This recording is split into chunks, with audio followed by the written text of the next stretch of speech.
अस्सलाम वालेकुम नाज़रीन, मैं फ़खर आसिफ बाजू और मैं वेलकम करता हूं आपको क्रिकेट दीवाने यूट्यूब चैनल की पहली एपिसोड पर। मेरे साथ मौजूद हैं तीन क्रिकेट दीवाने, जामिन सिद्दीकी, मोहम्मद उमैर अली और अदनान मतलूब। हम बात करेंगे इस वीडियो में इस हफ्ते की हो जाने वाली क्रिकेट डेवलपमेंट पर, पाकिस्तान न्यूजीलैंड की series, Lanka Premier League, Big Bash Premier League, Pakistan South Africa की आने वाली सीरीज और T10 लीग पर। तो आइए वेलकम करते हैं हमारे तीन क्रिकेट दीवानों को। अस्सलाम वालेकुम। वेलकम सलाम। वालेकुम अस्सलाम। वालेकुम वालेकुम अस्सलाम। अस्सलाम फखर। क्या कैसे हाल हो चाल है फखर सबके? अदनान सामिर? अल्हम्दुलिल्लाह। अलग। सब ठीक ठाक। आप लोग सुनाएं।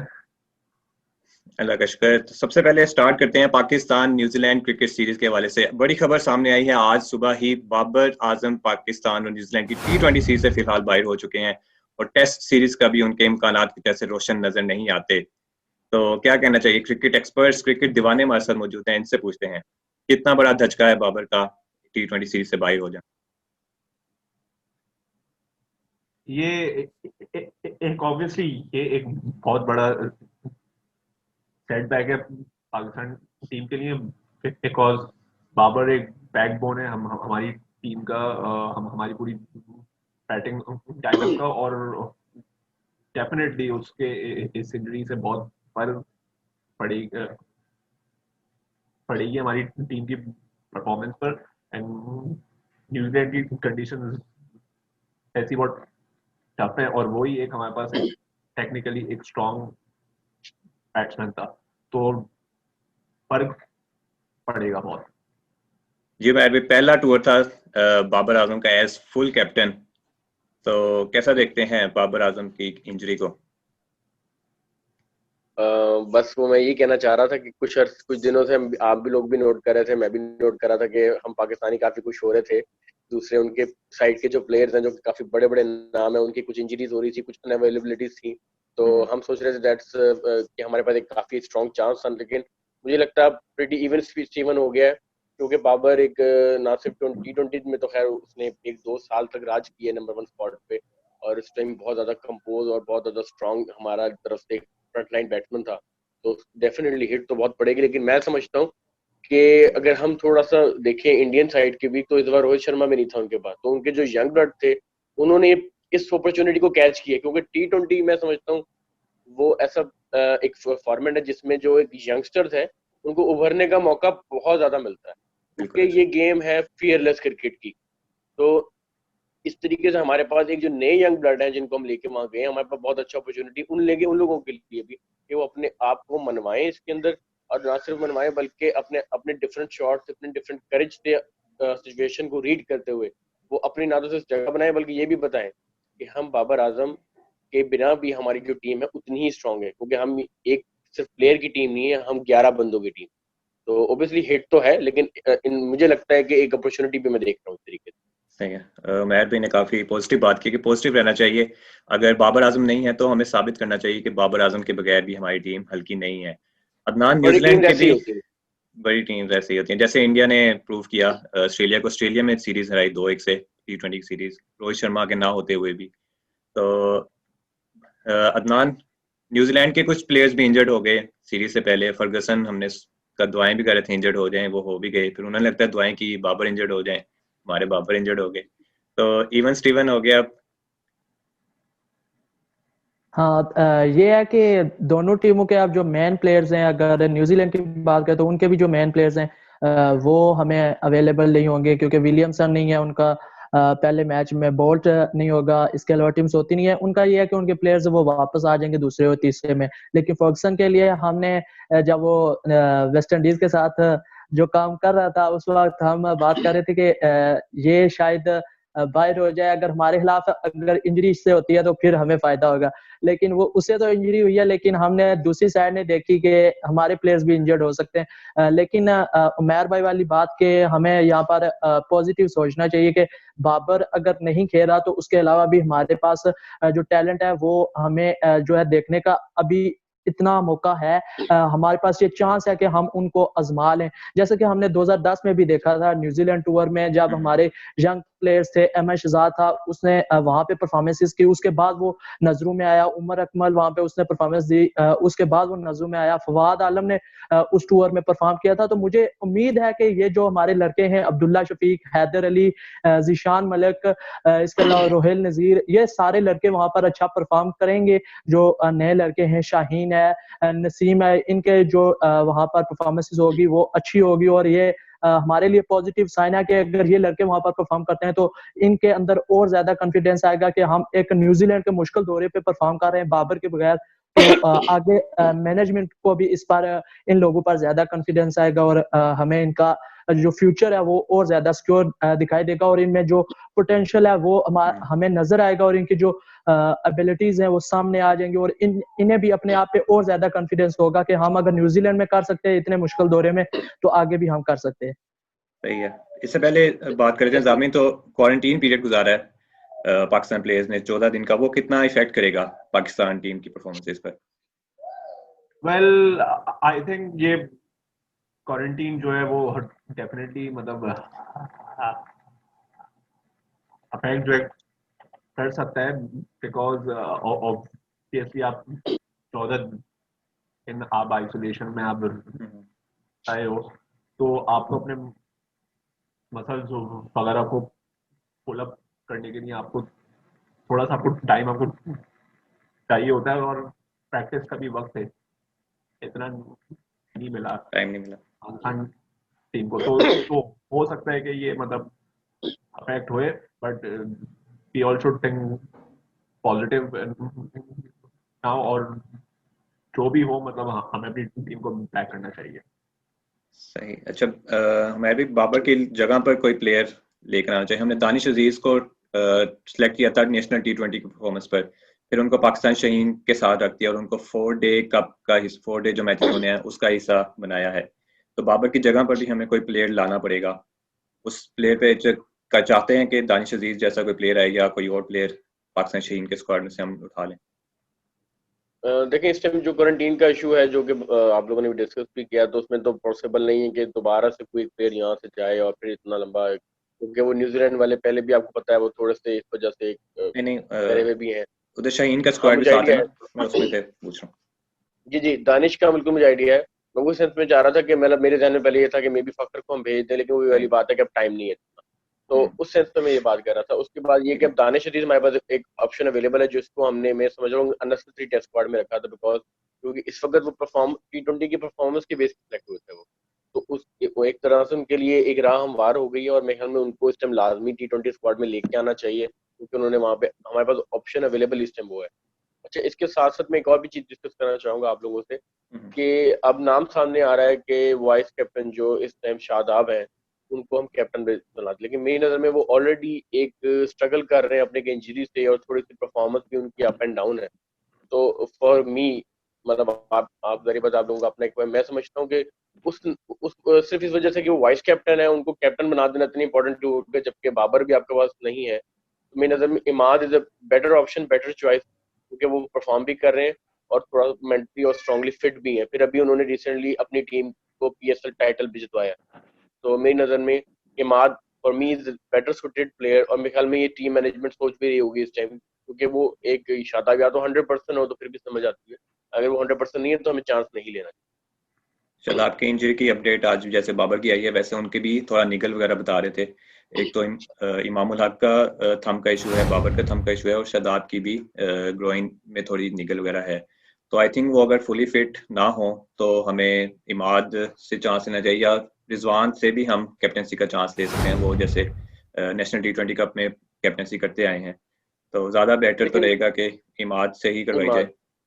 देखिए ना, जो लीडर होता है उसे लीड करना होता है। अगर वो खुद की इंजरीज और परफॉर्मेंस के उससे दो चार होगा ना, तो उसमें क्या होगा, थोड़ा सा उसकी ऑटोमेटिकली वो चीज डाउन हो जाएगी, क्योंकि T20 बहुत तेज फॉर्मेट है, आपको बहुत जल्दी आपको जो है ना मोमेंटम शिफ्ट होते हुए नजर आता है, तो आपको बहुत क्विक थिंकिंग करनी होती है। तो Imad is a better suited player.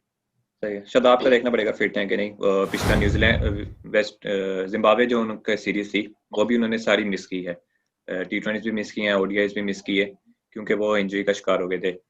तो अब देखते हैं, अभी 3 से 4 दिन है पहला मैच स्टार्ट होने में, तो उससे पहले अगर शादाब रिकवर कर जाते हैं तो वही कैप्टनसी के फराइज सर अंजाम देंगे। अदनान, प्लेइंग 11s के बारे में थोड़ा बात कर लेते हैं। हुसैन तलत की काफ़ी बातें हो रही थी कि उनको T20 में शामिल कर लिया, जबकि परफॉर्मेंसेज वो कायद-ए-आज़म ट्रॉफी में देते आए थे।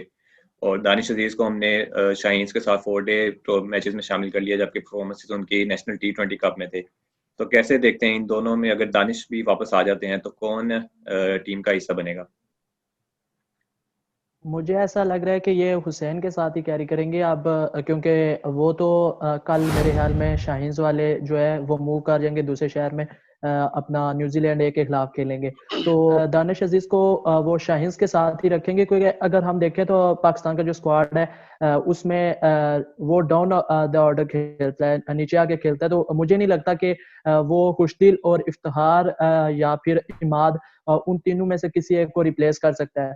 तो हुसैन तलत का यह है कि वो ऊपर खेलता है, तो और भी ज्यादा चांसेस उसके बन गए कि बाबर गया तो वो खेल सकता है वहां पर। लेकिन अगर हम दानिश को लाते हैं तो दानिश ऊपर नहीं खेल सकता, फिर हमें खुशदिल या इफ्तिखार को बाहर करना होगा, तो वो मुझे नहीं लगता कि उन दोनों में से किसी को बाहर करेंगे। तो इसलिए फिर उन्होंने कहा कि सिर्फ बेंच पर बिठाने से बेहतर है कि उसे लेकर गए तो शाहीन्स के साथ उसे खिला लें और हुसैन तलत को जो है वो T20 में खिला ले। लेकिन जैसे परफॉर्मेंसेस पे इन्होंने सिलेक्ट किया, परफॉर्मेंस बेस पे सिलेक्ट किया, तो वो फिर बनता तो ये था कि हुसैन तलत जो है वो 4 डे मैच खेलें और ये दूसरा खेलें T20। लेकिन अब जो उनके पास अवेलेबल प्लेयर्स हैं उनको देखते हुए उन्होंने देखा है कि अगर हम दानिश को रखते भी हैं स्क्वाड में तो हम उसे बेंच पर ही बिठाएंगे, उससे बेहतर है कि उसे हम 4 डे मैच खिला दें।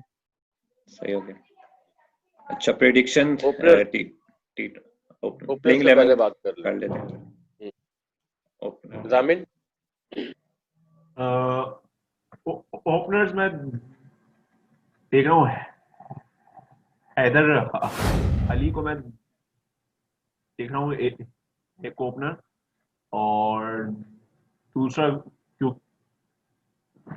क्योंकि अभी बाबर आजम अभी नहीं है, तो मैं चाह रहा हूँ हम अब्दुल्ला शफीक वगैरह को हम देख लें हम लोग उसके साथ।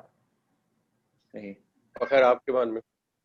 मेरा भी पहले यही था कि अब्दुल्ला और बाबर के साथ हम ओपनिंग में जाएंगे, लेकिन अब बाबर नहीं है तो जिशान मलिक भी आई थिंक शाहीन के साथ ही है या पाकिस्तान टीम का नहीं, हिस्सा वो है? T20 स्क्वाड में, वो T20 T20 स्क्वाड में है वो। उनको भी उन्होंने एक 50 स्कोर की है, जिशान 50 मलिक को भी भी स्कोर किया ट्राई है। किया जा सकता है अगर हम 50 हैदर को स्कोर ऊपर किया उसने नहीं। वार्म अप में, 50 स्कोर किया जिशान ने वार्म अप में, वाइड प्लेयर है जिसने वार्म अप में 50 की है। ठीक है, तो अगर जिशान मलिक को अगर हम चांस दें और कॉन्फिडेंस इतना दें कि वो टीम के लिए परफॉर्म कर रहे हैं वार्म अप में भी जैसे, तो मैं चाहूंगा कि जिशान मलिक और फिर अब्दुल्ला शफीक के साथ ओपन में, और फिर नीचे हैदर अली वन डाउन आ जाए, फिर हफीज। तो फिर 4 पे हफीज, तो हुसैन को नहीं खिला रहे आप? हुसैन को मैं नहीं समझता कि वो T20 में उनको होना चाहिए। जैसे मैंने कहा कि वो परफॉर्मेंसेस कायद-ए-आज़म ट्रॉफी में ही देते आए, तो उनको 4 डे का ही शुरू से हिस्सा होना चाहिए था, तो तो इसलिए मैं क्या उनको समझते हैं आप कि दोनों को डेब्यू कराना चाहिए, अब्दुल्ला और जिशान को, दोनों ओपनर, और पहले मैच में खेलें, दोनों अब्दुल्ला डेब्यू करें, वो अब्दुल्ला भी डेब्यू कर न्यूजीलैंड? चुका है। अब्दुल्ला जिम्बाब्वे का लास्ट मैच खेला था, काफी अच्छी उसने हाँ, इनिंग खेली थी। वो खेल चुके हैं, लेकिन दोनों नए लड़के हैं, तो नहीं वो लड़के हैं। ये था हुसैन के पास एक्सपीरियंस भी है, तो बाबर जैसा एंकर करता है इनिंग्स को, वो भी फिर उसका रोल अदा कर सकता था। जैसे हम कहते हैं कि वो T20 का प्लेयर नहीं है, लेकिन बाबर के एब्सेंस में अगर देखें तो वो मेरे ख्याल में बेटर सूट करेगा टीम के कॉम्बिनेशन को। पर वैसे हम देखा जाए तो न्यूजीलैंड में जो एवरेज स्कोर जा रहा है T20 में, वो 200 प्लस ही जाता है। अभी जो न्यूजीलैंड वेस्ट इंडीज की सीरीज हुई, पहले मैच में 16 ओवरों में उन्होंने 180 स्कोर किया, फिर अगले 20 ओवरों में 240 का टारगेट दिया था न्यूजीलैंड ने। तो आई थिंक हुसैन तलत इस कैलिबर के प्लेयर मुझे तो नहीं लग रहे कि वो 200 का अगर हमें टारगेट चेस करना पड़े या टारगेट देना भी पड़े तो वो स्पेस से स्कोर कर सकें। तो हमें कोई ऐसे यंगस्टर्स पे भरोसा करना चाहिए, जिशान मलिक जैसे हैं। वो नेशनल T20 कप में देखा काफी अच्छी उन्होंने बारी खेली है, काफी तेज खेलने की सलाहियत रखते हैं। और फिर जब हैदर अली होंगे नीचे और हफीज जैसा कि आजकल फॉर्म में है, फुल फॉर्म में, तो आई थिंक इसी को लाइनअप के साथ हमें जाना चाहिए एटलीस्ट पहले T20 में, जबकि उनके मेन प्लेयर्स भी नहीं होंगे न्यूजीलैंड के, तो एक T20 में हमें चांस लेना चाहिए। सही है जी, मैं बिल्कुल फ़खर से इस टाइम बिल्कुल एग्री करता हूँ कि मेरा खुद भी एक बहुत बड़ा बिलीवर हूँ कि पोजीशन पे बंदे नहीं, हमें करंट परफॉर्मेंस पे सिलेक्ट करने चाहिए। तो तलत हुसैन की जो रिसेंटली T20 फॉर्म भी इतनी ज़्यादा थी, उनको जो सिलेक्ट भी 4 डे क्रिकेट या 5 डे के हिसाब से ही किया था, उस हिसाब से। और जो कि वहाँ पे एक ट्रेंड है कि एक बिल्कुल फ्लैट ड्रॉप पिचेस होती हैं ज़्यादातर, तो उस वजह से वहाँ पे बॉल बहुत अच्छा आता है। फिर उतने बड़े ग्राउंड नहीं होते जैसे कि ऑस्ट्रेलिया में है, तो वहाँ पे यंगस्टर्स को चांस मिलना चाहिए।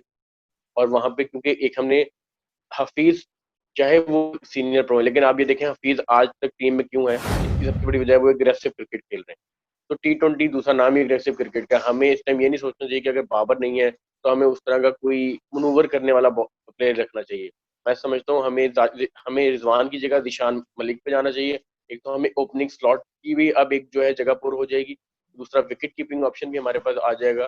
दूसरा ये कि हमें वन डाउन हैदर अली को, क्योंकि नई बॉल पे कई दफा एक ये कि अच्छी बॉल पड़ जाती है वहाँ उस एरिया में, तो अगर वन डाउन आएंगे हैदर अली ज्यादा बेहतर, उनको टाइम भी मिल जाएगा और वो पावर हिटिंग भी कर सकते हैं। उसके बाद फोर्थ पे हफीज आ जाएं और फिर डाउन दी ऑल नीचे इफ्तिखार और खुशदिल शाह, तो बहुत एक अच्छा कॉम्बिनेशन मतलब आपका हो जाएगा।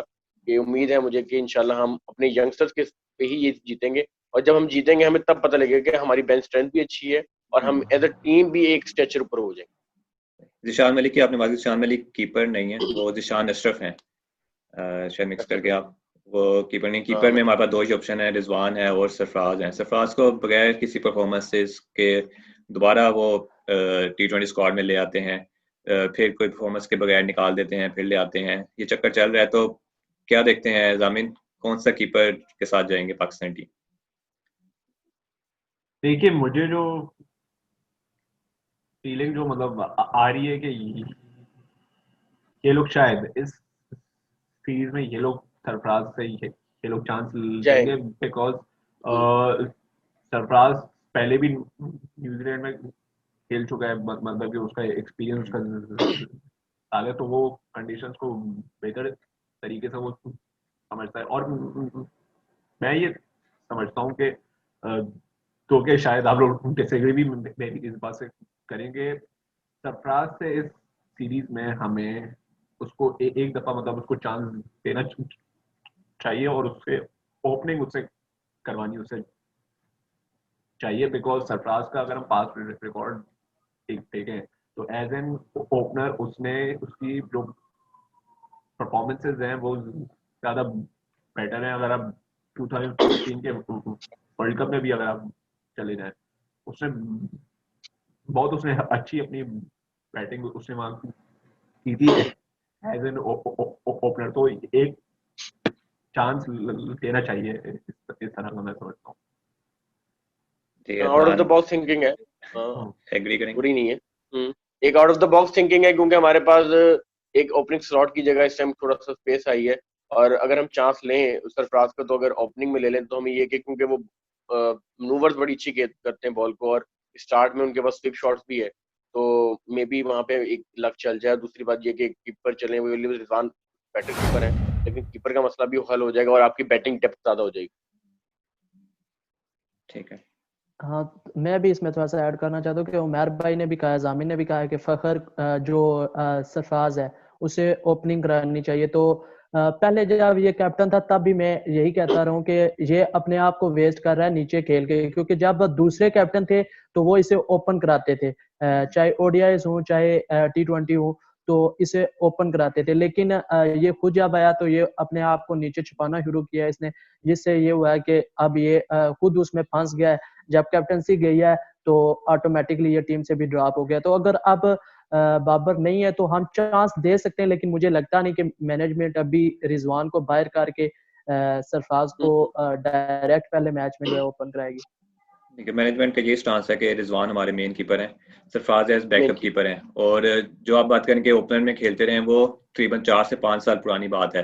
करंट फॉर्म की वही बात की जाए बात है। तो सरफराज अब उस लेवल के प्लेयर नहीं है और उनका कॉन्फिडेंस भी उस तरह का नहीं है जैसे जब नान ने बताया कि वो नीचे आके खेलते रहे हैं, 7वें 8वें नंबर हसन मैं अली से नीचे आके खेलते रहे हैं। यहाँ पर मैं एक चीज मैं ऐड करना मैं चाहूंगा। आप अगर सरफराज का जो कमबैक हुआ था इंटरनेशनल क्रिकेट में, मुझे अभी तक याद है उसका कमबैक 2014 में हुआ था, मतलब और तब से फिर वो रेगुलर वो खेलता रहा है। तो मुझे अभी तक याद है उसका जब 2014 में जब उसका कमबैक हुआ था, तो उसको फिर उस वक्त के जो हमारे कैप्टन थे मिसबा उल्लाह, उन्होंने उसको एज एन ओपनर उसको भेजा। फिर उसकी वहां से रेगुलर परफॉर्मेंसेस उसकी आना शुरू हुई उसकी।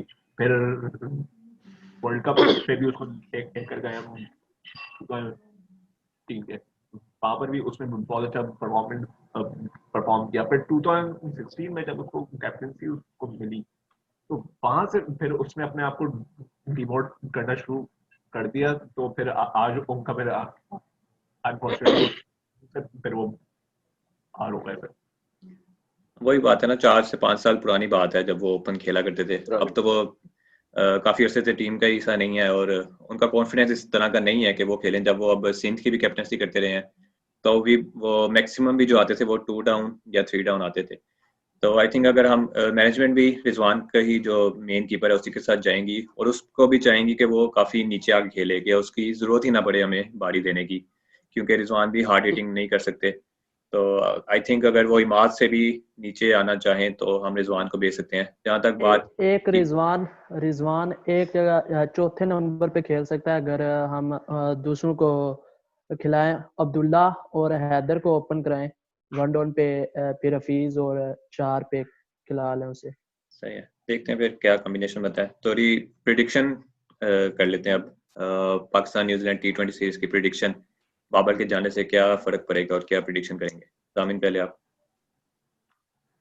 देखिए ऑन पेपर तो ये पाकिस्तान की मतलब अवे सीरीज है, और पाकिस्तान ने मोस्टली स्ट्रगल किया है न्यूजीलैंड की में, अगर ऑस्ट्रेलिया पे भी। बट हमें जैसे कि पॉजिटिव हमें यहाँ पर सोचना हमें चाहिए। हमारे बहुत से ऐसे यंग प्लेयर्स हैं, हैदर अली, अब्दुल्ला शफीक, हमने जिनकी अभी बात करते हैं, इनमें बहुत टैलेंट है। तो ये मैं समझता हूँ ये सब एक सरप्राइज पैकेज ये हो सकते हैं। हो सकते हैं बिल्कुल। और बट मैं बट बाबर के जाने से ऑब्वियसली स्ट्रगल तो हम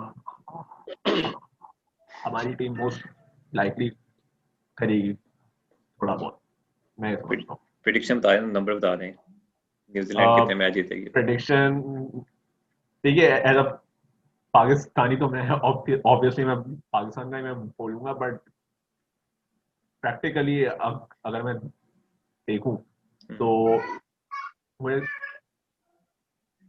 60-40, 60% न्यूजीलैंड और अच्छा, 2-1 कर लेते हैं। 40% 2 मैचेस न्यूजीलैंड और पाकिस्तान। पाकिस्तान एक में। जी ये मैं भी।